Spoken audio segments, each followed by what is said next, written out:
future deliverance for Jerusalem. This message concerning the fate of Israel came from the Lord. This message is from the Lord, who stretched out the heavens, laid the foundations of the earth, and formed the human spirit. I will make Jerusalem like an intoxicating drink that makes the nearby nations stagger when they sent their armies to besiege Jerusalem and Judah. On that day I will make Jerusalem an immovable rock. All the nations will gather against it to try to move it, but they will only hurt themselves. On that day, says the Lord, I will cause every horse to panic and every rider to lose his nerve.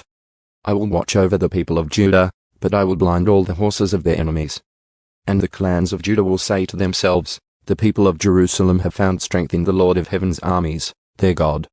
On that day I will make the clans of Judah like a flame that sets a woodpile ablaze, or like a burning torch among sheaves of grain. They will burn up all the neighboring nations right and left, while the people living in Jerusalem remain secure.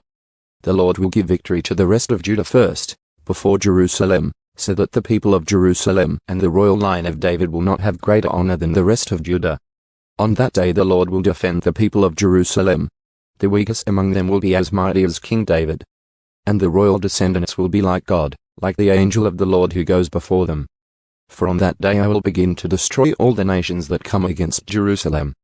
Then I will pour out a spirit of grace and prayer on the family of David and on the people of Jerusalem. They will look on me whom they have pierced and mourn for him as for an only son. They will grieve bitterly for him as for a firstborn son who has died. The sorrow and mourning in Jerusalem on that day will be like the great mourning for Hadad-rimmon in the valley of Megiddo. All Israel will mourn, each clan by itself, and with the husbands separate from their wives.